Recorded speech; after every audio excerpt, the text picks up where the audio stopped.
Hello everyone, good morning. আমি মাম চলে এলাম আর একটি ছোট্ট মিনি ব্লগ নিয়ে। কেমন আছো তোমরা সবাই? আশা করছি ভালো আছো, আমিও খুব ভালো আছি। এখানে আমাদের ফটো তোলা হচ্ছে, গ্রুপ ফটোতে এখনও অনেক কজন বাকি রয়েছে। এখানে আমরা মোটামুটি বন্ধুদের যাওয়ার কথা ছিল, তো এখানে ফ্যামিলিরাও হয়ে যায়, তো আমরা একটা গ্রুপ আর ফ্যামিলি একটা ট্যুর হয়ে যায় সবাই মিলে। তো এখানে আমরা ওয়েট করছিলাম উবেরের জন্য। তো মোটামুটি আমাদের উবের দরকার ছিল 4টে, ফোন আমাদের এতগুলো, তার মধ্যে উবের আমরা পেয়েছি 3টে। লাস্টে ফাইনালি একটা রাহুলের থেকে করা হলো, ওর ফোন থেকে।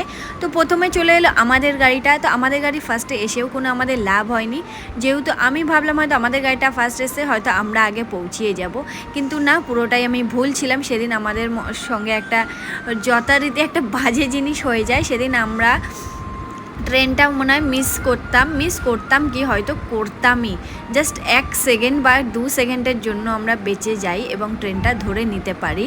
সেদিন আমাদের সাথে কি হয়েছিল, উবেরওয়ালা এতটাই বোকা বা এতটাই উনি বুদ্ধি কম। ওনার তো নিশ্চয়ই জানা উচিত যে এই টাইমে কোথায় ফাঁকা হতে পারে বা কোথা দিয়ে রাস্তা ঠিক থাকবে। ওপরে উনি একটু জ্যাম দেখে নিয়েছিল মা ফ্লাইওভারে, সেই কারণে উনি নিচ থেকেই নিয়ে নিয়েছিল।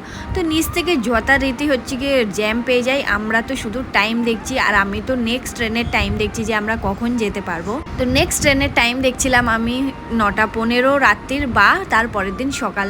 তো আমি তো ভাবছি আমরা যেতে পারবোই না, ওরাই চলে যাচ্ছে, ওরা চলে যাক, আমরা হয়তো রাতে যাব কিংবা সকালে যাব কালকে।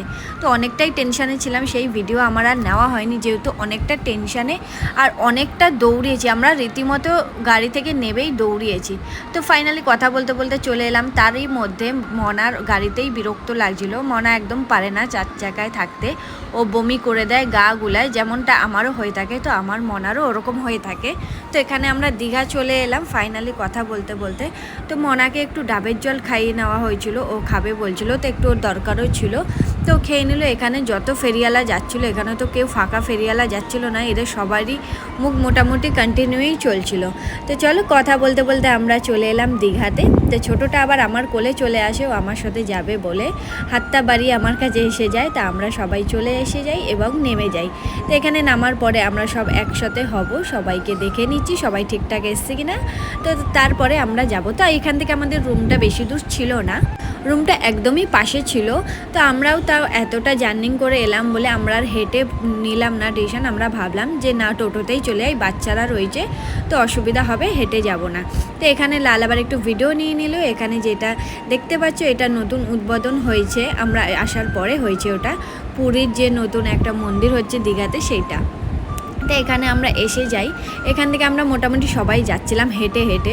তো এখানে বাণীর সাথে ওয়েলকাম হয় খুব সুন্দর করে। এখানে আমি যখন হেঁটে যাচ্ছি, তো বাণী এখান থেকে ছোটো মনাকে ডাকছে, ডাকতে ডাকতে ও খেয়ালই করেনি সামনে ওর একটা ল্যাম্পপোস্ট রয়েছে বা একটা পোস্ট ছিল। তো ও ধাম করে মাথার মধ্যে খেলো, আর যথারীতি মাথার মধ্যেও একটা আলু তৈরি করে নিল। তারপরে আমরা স্টেশন থেকে বাইরে বেরিয়ে যাই, সবাই বেরিয়ে যায়। তো এখানে আবার লাস্টে বাণীদের ধরে নেয় টিটি।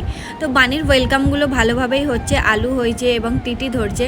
আবার ওর জন্য টিকিটটা নিয়ে লাল যায় এবং নিয়ে আসে। এই যে দেখাচ্ছে ওর মাথায়ও আলু হয়েছে। তো আমরা সবাই হাসি, কেন কি হাসির মতো দৃশ্যটাই ছিল ওকে দেখার মতো।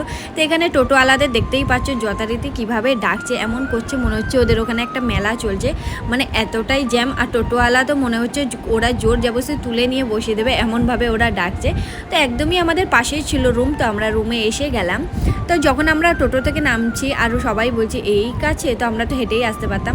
তা আমরা হেঁটে এলাম না, যেহেতু বাচ্চারা ছিল আর ওরা অনেকটাই জার্নিং করে এসে, এর জন্য আমরা আর লেট করিনি। তো ওখানে সবাই সবার রুমে চলে গেল। এখানে রুম ভাগাভাগি হয়ে গেল, এক একটা রুমে 2টো করে বেড ছিল। তো ওখানে আমরা ডিভাইড হয়ে যাই। তো আমরা সবাই মোটামুটি চলে আসি। এখানে ছোটোটা দেখুন নাঙ্গাপুঙ্গা হয়ে রয়েছে। তো এখানে আমরা আবার ফ্রেশ হলাম। ফ্রেশ হওয়ার পরে আমরা সবাই আবার রেডি হয়ে নিলাম। রেডি হয়ে নিয়ে আমরা যাব বিচে, যেখানে আমরা একটু ঘুরবো, একটু হাওয়া খাবো আর একটু দেখেও নেব। আর যেটা সবথেকে পছন্দের জিনিস, মাছ ভাজা, যেটা আমি সবসময় অপেক্ষা করে থাকি যে হ্যাঁ দীঘা গেলে আমি কখন খাবো ওই জিনিসটা। তো সেইখানেই আমি চলে যাচ্ছিলাম। তো এখানে এসে যাওয়ার পরে এই যে দেখো সমুদ্রের পাড়ে আমরা সবাই হাওয়া খাচ্ছিলাম। এখানে এত পরিমাণে হাওয়া দিচ্ছে যে আমরা চুল ছেড়ে গেছিলাম সবাই। তো সবারই প্রবলেম হচ্ছিল। তো নেক্সট ডে থেকে আমরা আর অতটা কেউ চুল ছেড়ে যায়নি, সবাই মোটামুটি বেনুনি করেই যাচ্ছিল। তো মনাকে আমি ফার্স্ট ডে থেকেই বেনুনি করে দিই যাতে না ওর অসুবিধা হয় চুলটা ওড়ে, যেহেতু আমার উড়ছিল ওরও উড়বে আর ও তো প্রচণ্ড বিরক্ত হয়। তো আমরা একটু বিচে নেমে গেলাম, নামার পরে একটু পায়ে জল দিলাম, দেওয়ার পরে আমাদের দেখা দেখি সবাই মোটামুটি অনেকজন নেমেছিল।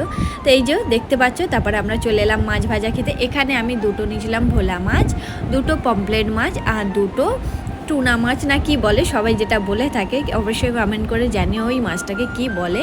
তো আমরা এখানে চলে এলাম মাছ ভাজা খেয়ে।